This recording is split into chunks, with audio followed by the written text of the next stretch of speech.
Welcome to the Behind the Science podcast kung saan kakausapin natin ang ating mga scientists para ibahagi hindi lang ang mga resulta ng kanilang pag-aaral, kundi pati na rin ang mga behind the science or behind the scenes stories nito. Ako si Drew, ang host for this week's episode, and today we have our guest, Dr. Emil Joseph Vergara. He obtained his degree in veterinary medicine from the University of the Philippines, Los Baños, and his master's in vaccinology through the Erasmus Mundus program. Recently, he obtained his PhD in immunology from St. George's University of London and is currently a postdoctoral researcher at the University of Oxford. So without further ado, we would like to welcome our guest, Dr. Emil Vergara. Hello po! Hello everyone. Thank you for having me. Ayun. So for the viewers, actually, first cousin ko, si Kuya Yes. Emil. So baka mag-switch lang ako from sir to kuya. Yan. So, ayan. It's nice to have a family member working in science as well. Yes. Ayun. Starting with yung development nyo, ganyan. Development, yeah. younger Yeah. years, ganyan. Yes, yes. So, Kuya, when did you realize that you wanted to work in the science sector? Well, actually, when I was a kid, wala actually sa radar ko yung mag-pursue ng career as a scientist. Although I do love animals in general. That's why I pursued veterinary medicine. Yung track ko really was more of clinical. More of like wanting to like have a clinic, treating animals and things like that. So what happened was, of course, UPCAT, nag-apply ako for vetmed and marine biology kasi I think Ay, wow. almost everyone I know has like a marine biology phase. Well, unfortunately, hindi ako pumasa for both. So ang nangyari is Totoo ba? yes. Well, nag-aral ako for 1 year ng agricultural economics kasi yung older sister ko is agri. And then, of course, I tested the waters kung it's for me. Yung interest ko talaga was strongly on science. I was in such a way that I was excelling more dun sa science subjects during ag-econ. So that made me sort of decide na, okay, kasi ang important sa akin is I pursue a career that would make me happy in the end. So nag-shift ako actually to vet meds. And then, ayun, na-pursue ko naman siya, nakapag-switch ako successfully, and then I took up veterinary subjects. My interest in science came when nung thesis time namin. So I was assigned or I chose an advisor. So she just came back from Korea actually. My supervisor. And then I guess I was very fortunate because she was very supportive. I mean, I was very inquisitive because I saw her career. She was also a veterinarian kasi veterinary professor namin siya. And she had a lot of experience in research. And it sort of opened my eyes. It is a possibility for us veterinarians to also have like a research career. On top of that, I also saw na I guess yung clinical side of veterinary medicine was not something that I had a lot of appetite for. Kasi it entails so many more things than just treating animals. You also have to deal with clients, and clients can be very difficult. So in a way, sort of, doon na nag-shift yung attention ko towards research. And on top of that, and I think that sort of spills over to who I am now as a person, is I really was strongly interested with immunology. Kasi we had this excellent professor sa immunology. I mean, he was quite scary, I would say, and the exams were very difficult. But immunology was something that really attracted me. So yun, so I had a really great time like studying immunology. And then I met si Dr. Riz Colliantes. So she still works in the university. And she sort of served as my mentor early on when I was an undergrad. So I always asked her about yung research career and things like that. So I think that was yung turning point for me. Now, that's when I decided na, okay, this is the time when I will pursue research, or I will try to pursue research. So mas gusto niyo talaga yung parang research papers, mga ganon, academe talaga, hindi Yes, academic research. like being a physician. Yeah, ganyan. I mean, I did enjoy it. No, kasi nung vetmed naman is nung nag-aaral pa ako ng vet, meron kaming clinical rotation. So we get to, for instance, do some animal practice so, sa clinic. So we also get got to experience equine medicine or cattle or poultry. So like it's parang global naman yung training sa amin. Pero nung nagtithesis kasi ako, I did spend a lot of time in the lab. And I think that those were like the best, I would say, months that I could remember sa veterinary degree. So, I did enjoy doing like the clinical stuff, but I did enjoy the most yung lab-based work. Kasi, I mean, I would say na I like the challenge of figure things out. Kasi it will never work out the first time, Yeah. like in the lab. So I like the challenge of making things work. So yun yung at least yun yung allure sa akin ng working in the lab. And until now, I still carry that with me. Kasi Basic di yung ba parang troubleshooting. yung bio, parang marami kayong trials, ganyan, tapos parang may mga experimental designs, mga Yes, ganun. yes, yes. Yan. Kasi nung undergrad is yung thesis ko was basically we were trying to look for a specific gene in E. coli that causes disease in piglets.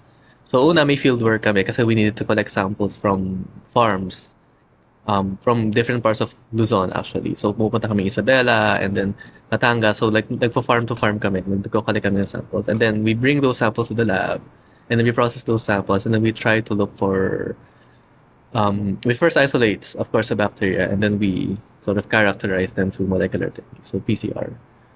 So I did like that part na, alam mo yun, step by step. I really learned a lot of things. And of course, in troubleshooting, kasi I didn't have, let's say, a strong laboratory background. So I was quite fortunate that Therese really mentored me to, let's say, refine yung skills ko in the lab. So paano po kayo nag-arrive sa create field niyo? Like bakit kayo nag-veer into like vaccinology and then immunology, ganyan? Yes, as I mentioned earlier, I really had a strong interest in immunology after taking yung courses sa VetMed.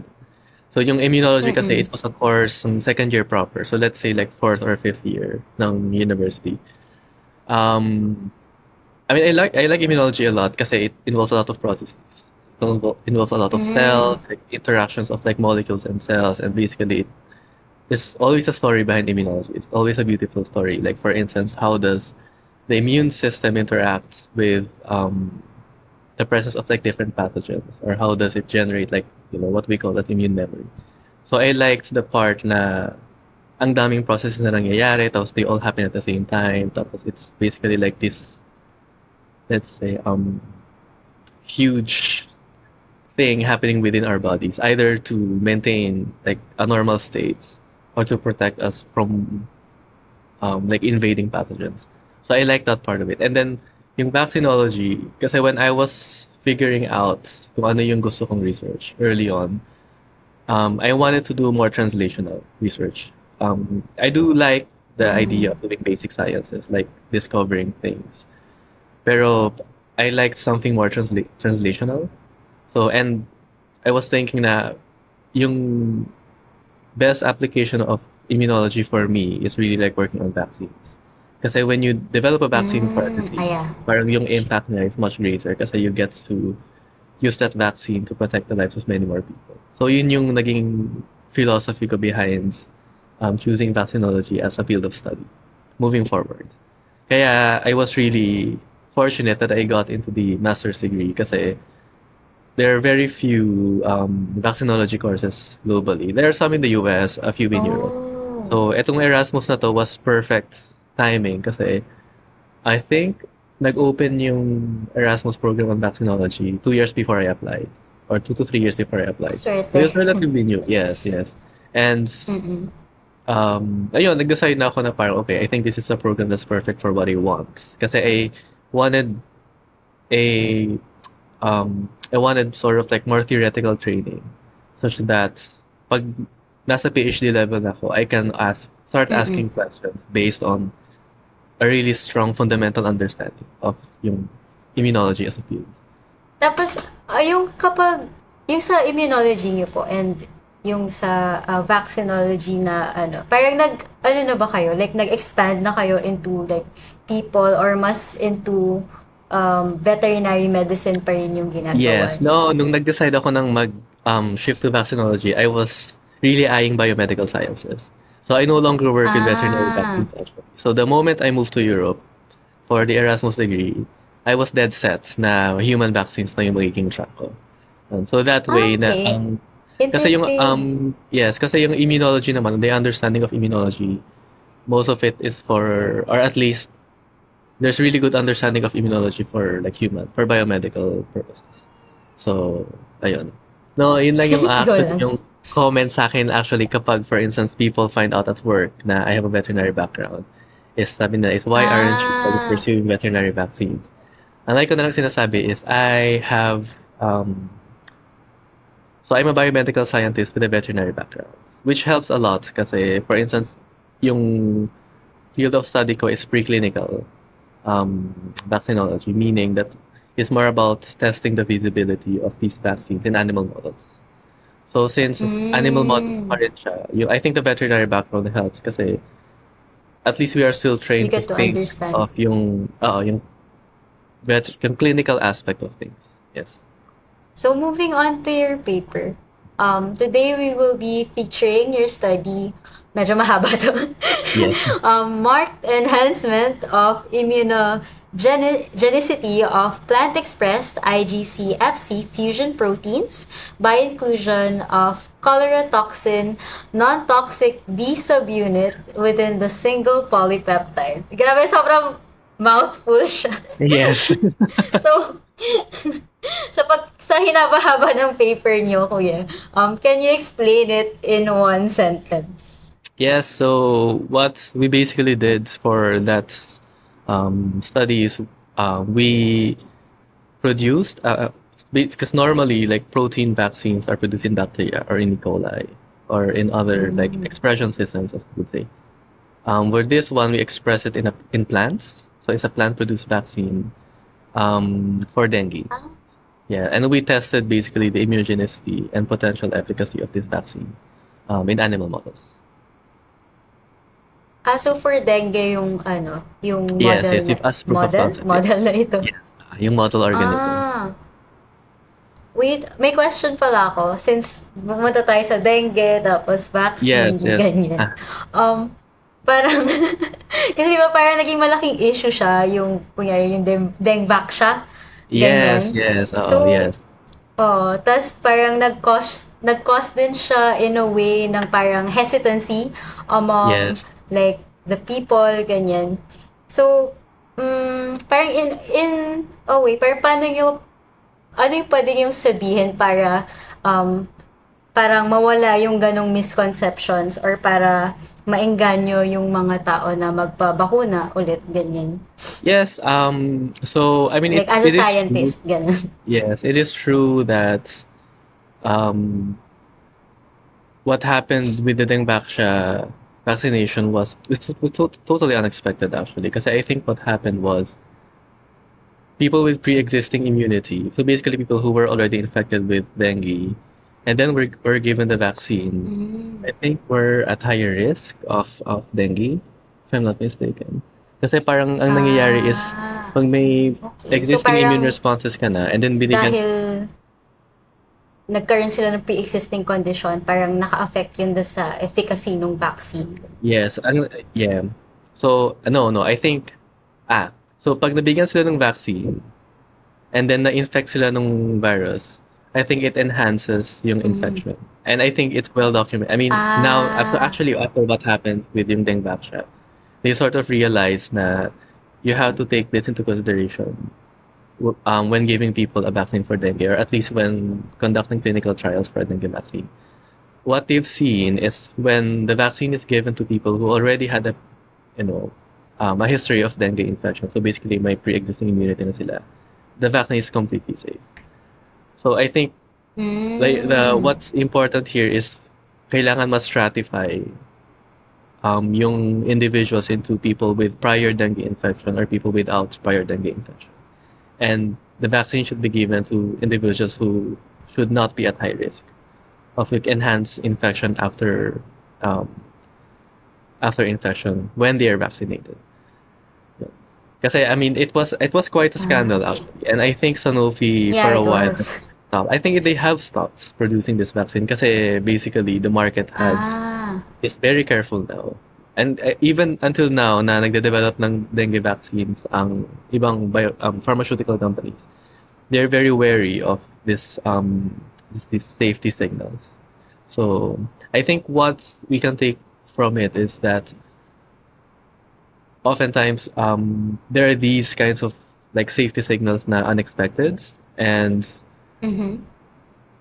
I think very active naman yung scientific community is. So in a way, they had to stop kasi clearly there was some safety signals. What happened lang was that of course it got sensationalized and people got scared, and I think Ah, there was yeah, very, actually. I'm not sure if there was some lacking public, let's say public announcements from authorities na to Mm. reassure them that everything was okay, people are doing what they need to do. So yeah, it's very complex kasi when we're trying to deal with health concerns, syempre you want to reassure people that that it's safe. Pero once they start seeing news like or they're being flooded with like these kinds of news, ang Oo. tendency nila is of course matakot. And I think the same goes or the same happened during the pandemic. Eh. Kasi for a while people were, Mm-mm. at least people in the West, a lot of people were scared of getting the vaccines, the mRNA vaccines. Kasi they were scared na they were Ah, developed too fast. What if they're not safe? And of course, there were people who did develop like some rare side effects. Pero overall, um, the vaccines did help to avert serious illness or even deaths, especially among the elderly. So yeah.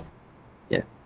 Actually, parang coming out from the pandemic, di ba? Yes, yes. Actually, Parang yung very, pandemic yung pinaka-challenging for, I think, addressing vaccine hesitancy. Kasi even until now, may spillover effects yung nangyari ng pandemic, ah, the vaccine hesitancy, and I think at least well studied among American people living in the US and Europe. So interestingly, there are some people who seem to be hesitant solely with COVID vaccines, but they're still willing to, for instance, have their children immunized. So it's quite complex. Hindi siya yung parang I ah, don't like vaccines, I do like oo. vaccines. Yes. So I mean, kasi Parang hindi I siya mean, black human and behavior white. is very complex. Exactly. So I think Yeah. yun yung dun na papasok yung mga I guess people who study human behavior. So how do you address these kinds of Mm. let's say problems, or how do we even ask a question around like this, a problem like this, and how do we sort of like reassure these individuals that it's okay? So, balik po, Yes, moving sorry, back to the off papers. topic, I guess. Hindi, okay lang.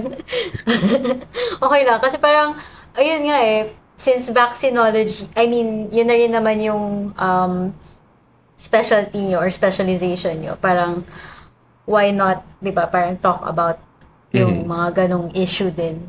Yes. Ayun. So, anyway, moving back to the paper, paano nyo na-formulate yung research question nyo? And ano yung objectives nung study nyo? So, wait, na-mention nyo pala yung objectives, no? Yung parang Yes. sa, for dengue, yung, pero, paano nyo po na-formulate yung research questions nyo dun sa paper? Yes. Well, ang theme kasi nung lab kung saan ako nag-PhD is how do we improve vaccines without adding too much, basically, into the formulation. And I think the main Mm. point of this paper is we added a component to the protein that made it better as a vaccine by eliciting a better immune response. Kasi normally, mag-add ka ng what we call as adjuvants. So adjuvants are meant to enhance the immune response to a vaccine antigen. So vaccine antigen is like what's being recognized by your immune system and what your immune system will mount an immune response against. Kung ano man yung pathogen na yun. So what we try to ask in this paper is, would there be an improved effect if we add this non-toxic subunit of cholera toxin? Kasi we had to be very careful with what we add to the construct. Kasi Yeah. if it's toxic, then no one's gonna take it. And in this case, kasi we also wanted to have this vaccine as proof of concept, the intranasal vaccine. And when you're giving something intranasally, you want it to be as safe as possible. Kasi it's good to show in animal models that it works. Pero once you go to humans, sobrang, let's say, rigorous nung process para ma-approve siya, even to test it in humans.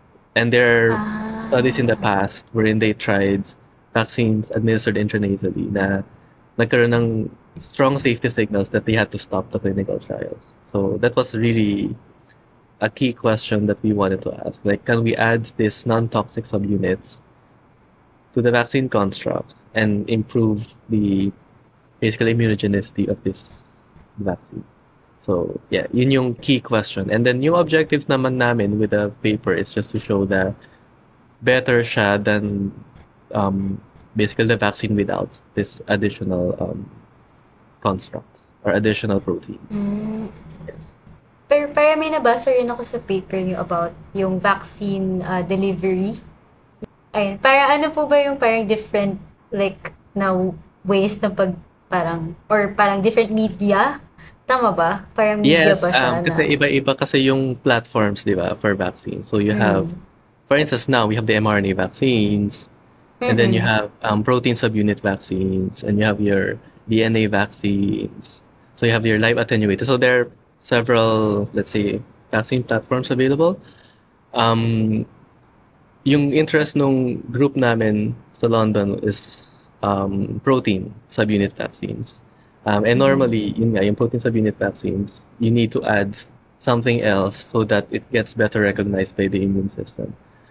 And usually, yung something else na yun is really effective at eliciting like an immune response.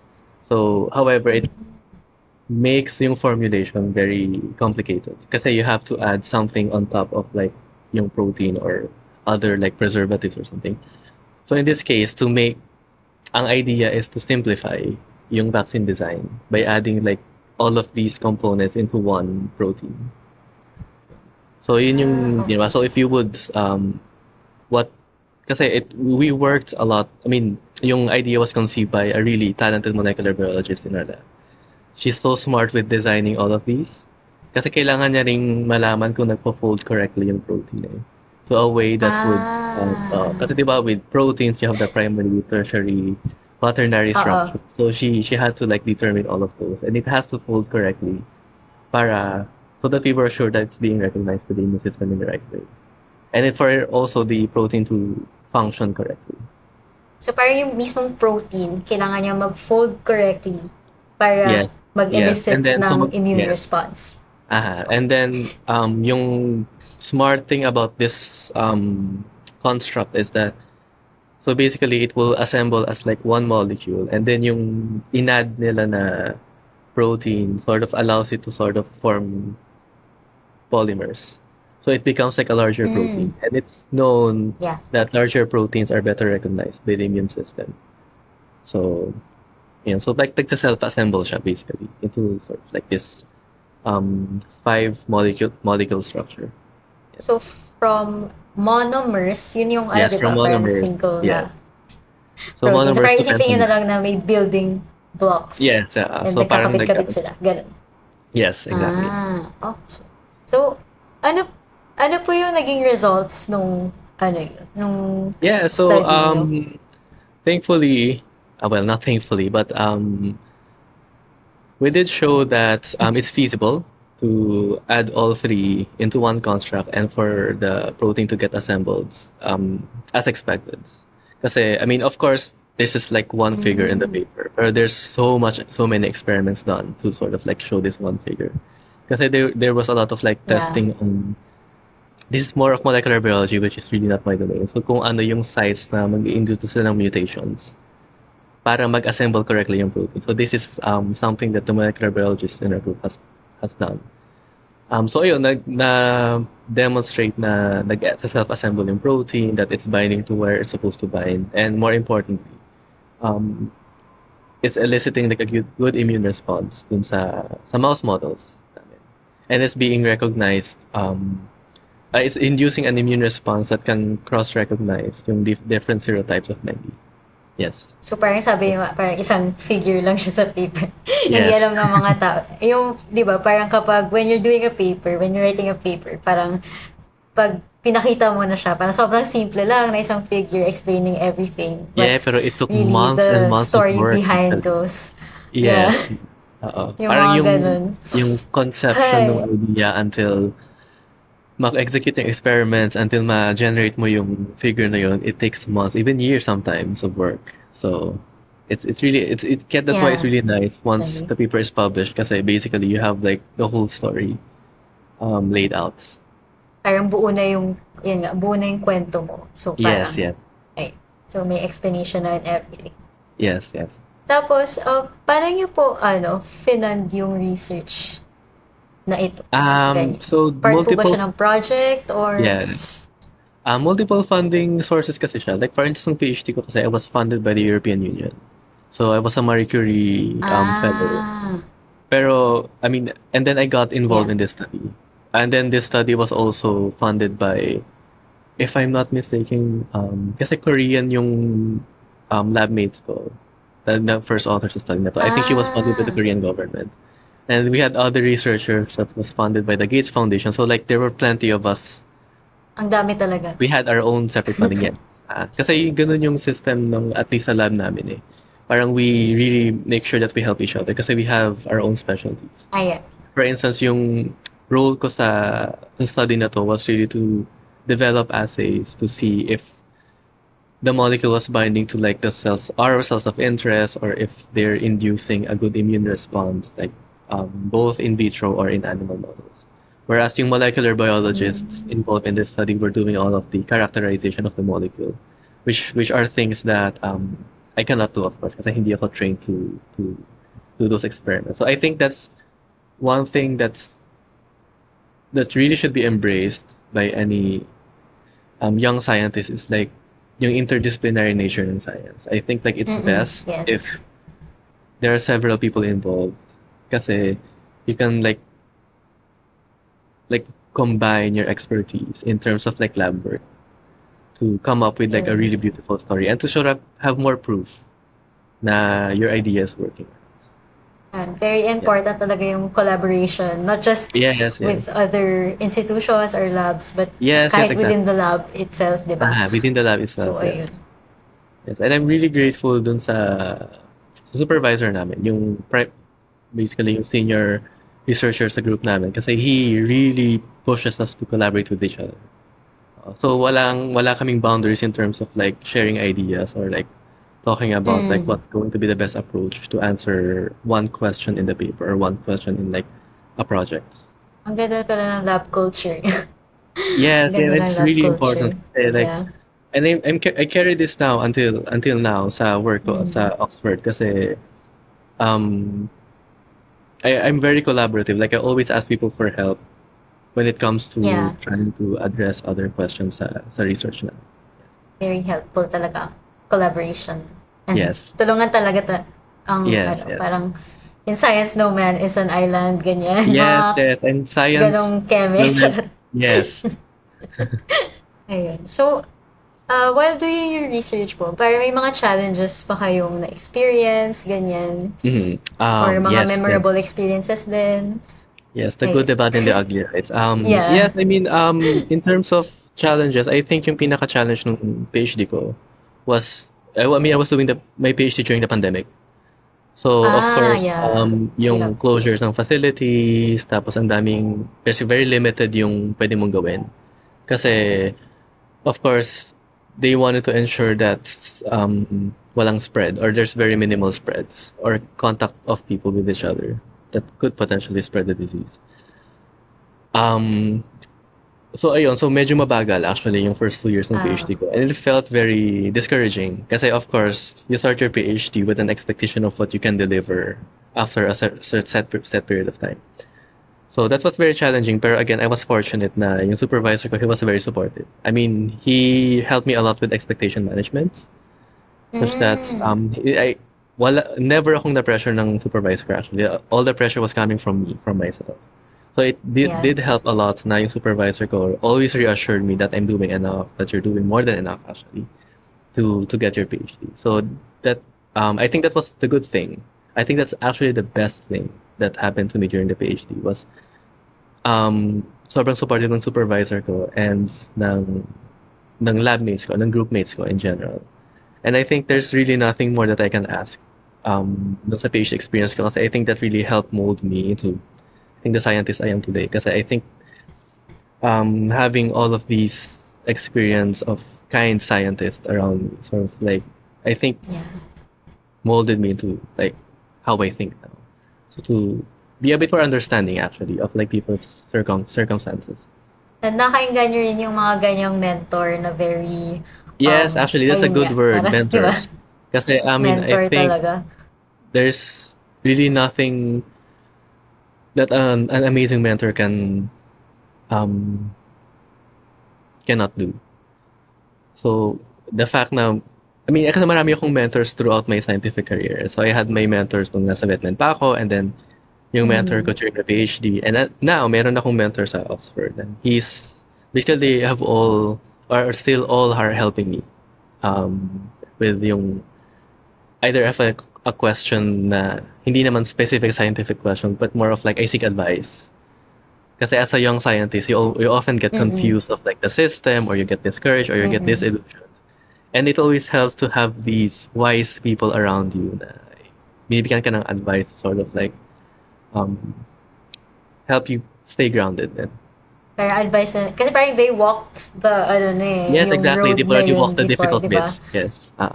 Diba? Yes. So parang, makakahingi ka na rin ng life advice, hindi lang yung sa Yes, research yeah. mo, but Uh-huh. like, how do we live with science, diba? Like, para ito Yes. gagawin. Yes. Parang diba, minsan ang hirap. Yes. Eh, yun din yung thing kasi Ayun. parang ang hirap kapag stress ka na nga sa lab and sa research project mo, tapos stressful pa yung boss mo. Parang I mean, again, I am very fortunate na nandun ako sa situation na hindi ako, yung stress ko ay hindi nanggagaling ever sa boss ko or sa supervisor ko. Something. So, I think it helps a lot kasi parang I can really focus all of my brain power into thinking of the science, about the science. At what point did you realize na sufficient na yung results nyo para i-publish, ganyan? Yes. Kasi parang di ba minsan ang hirap, parang yeah, it's enough always na ba a itong continuing ginagawa ko, story. ganyan. Yes, yes. I mean, in our case Diba? naman, kasi with vaccine research, oftentimes, how this is very defined na kasi yung kailangan namin ma-accomplish to sort of like, for it to qualify as a paper. So, in the case of this paper, we knew that, okay, once we've characterized yung molecule, we've showed in vitro and in vivo data, I think that's enough. Kasi yung, basically, we've answered the key question of the project. And I think it's important to keep that in mind kasi that's why you always have to think of like, what is the key question you're trying to answer. Kasi of course, like you can always like expand to another question, but that can be like a question for another paper. So with this study, we just wanted to show proof of concept that if we add this molecule to this one protein, we will generate better immunogenicity. And we did. And we had a lot of data showing that it did. That it does. So, and then we ended there. Kasi of course, there's always also the issue of funding. Kasi you can sort of extend it further, pero kung wala nang funding to do more work, or if the lab has sort of like started to refocus on something else, then I think that's like the end of it. Yes. So parang kailangan din isipin, okay, so paano kakain yung researcher mo? Ganyan. Yes, Paano, exactly. di ba? I mean, Yes. trabaho pa rin naman siya in the end. So, ano po yung plans nyo moving forward with this research?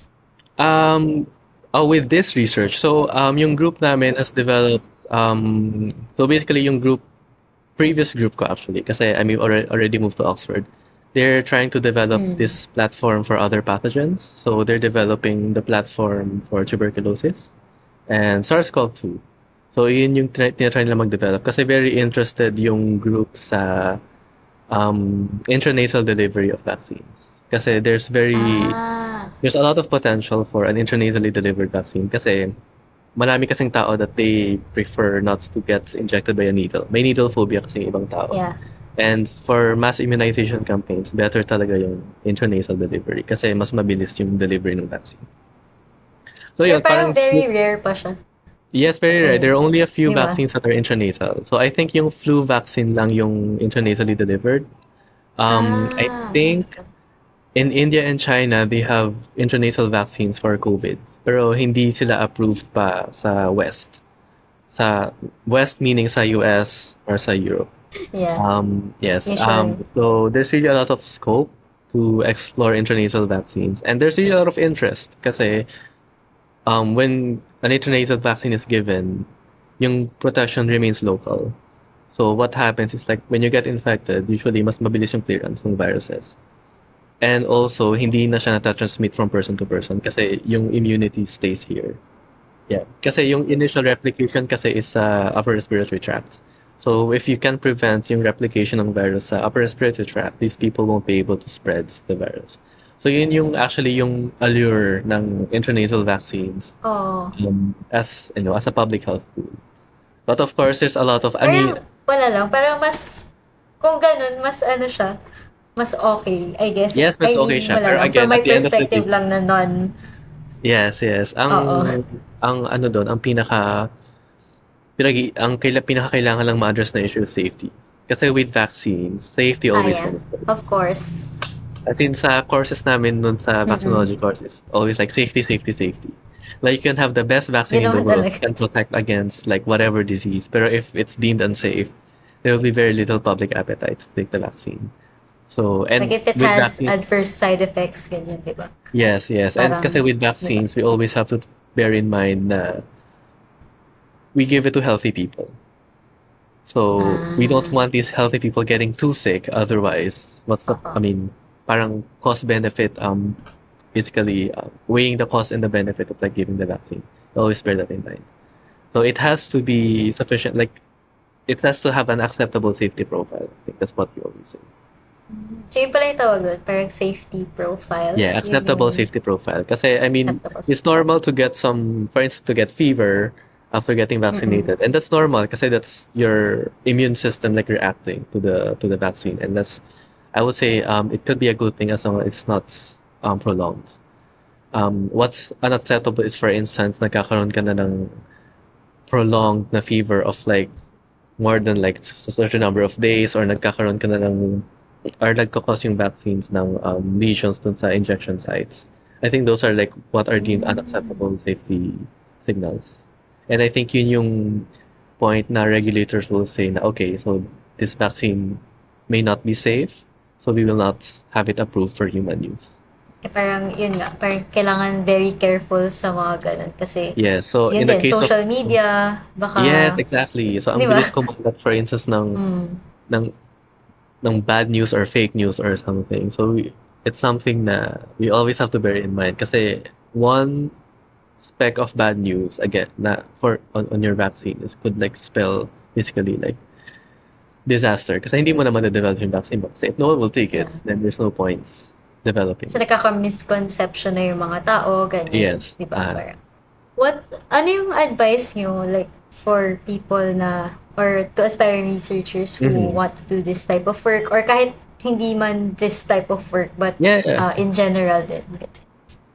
I think my advice is just remain curious, find a good mentor or find good Yeah. mentors, Important. and keep reading.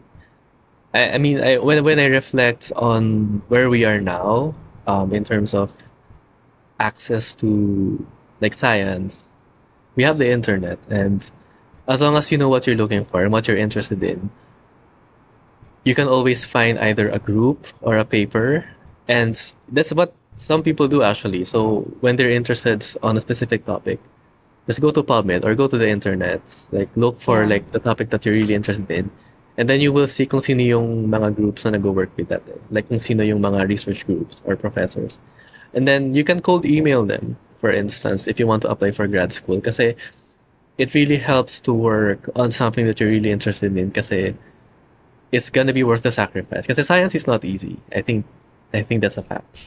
And you just have to make sure that the sacrifices are going to be worth it. Kasi of course, doing graduate school abroad, you're away from your family or you're away from your loved ones. And that's like an additional layer of difficulty that at the end of the day, you want to reassure yourself that you're doing it for something that you really like. So I think that's my advice. It's like work on something that you really really like. Ayun. Parang find your niche, ganyan, Yes, or yes. Find your something. niche. Yes, Di yes, ba? Find your yes, niche. Ayun. Ayun. Parang nakaka-relate ako rin sa yung find a good mentor, ganyan. Kasi yes. personally ako din, yung naging mentor ko rin sa masters, rin siya, parang very considerate din naman. Yeah, So yeah. parang it actually helped kasi parang minsan, lalo na nung pandemic, di ba, parang may mga struggles talaga yung mga scientists and researchers. Lalo Yes, na yes. yung mga nagla-lab work, ganyan. Haha. So, ayun, parang find a good mentor. Find a That's good a big mentor or thing find good talaga. mentors. Kasi, in my Yeah. opinion, make or break kasi yung mentor eh. Like, Ah, a bad mentor or a bad supervisor can really like turn you off science. I know of some people na yeah, yeah. hindi naman sila nag-quit ng science pero they sort of lacked motivation to pursue yung field of work nila because Parang na-discourage sila na-burnout, na ganyan. burnout. Exactly. Ay, Yeah. ganun yun po ba pala na kuha yung PhD nyo? Like, was it through cold emails din or No, I um applied through a website. Um, ah, Euraccess. Kasi nagpo-post sila doon ng PhD positions. yung Um, mga opening, di ba? yes, ng openings, yes. You can cold email professors. You can also apply for PhD programs. Kasi iba-iba sila eh. So yung iba is Mm-mm. meron ng projects na advertised. Then you just have to apply for them. There are some, like for instance, in Oxford and Cambridge, wherein you apply for the PhD program. And then you look for a supervisor. So basically, you will co-apply with the supervisor on a specific project. So Yes. parang So, yeah. So in the baliktad US siya, naman, ganyan. yes. I think in the US, the system is you apply for graduate school and then you do some kind of rotation until ma-discover mo kung saan lab ka mag-conduct ng lab research mo. So, again, it depends kung ano yung mag-work for you. Kasi for instance, if you're still really unsure kung ano yung gusto mong i-pursue na projects, then you can opt for the ones where you have a rotational kind of like situation. Kasi number one, you'll get to know the lab. And that's really important kasi it's one thing to sort of look all these people up in the internet. It's another thing to experience what's going on in the lab. Basically, kung ano yung lab dynamics. Yeah, iba pa talaga. Are people nice? Are people helpful? Are people supportive?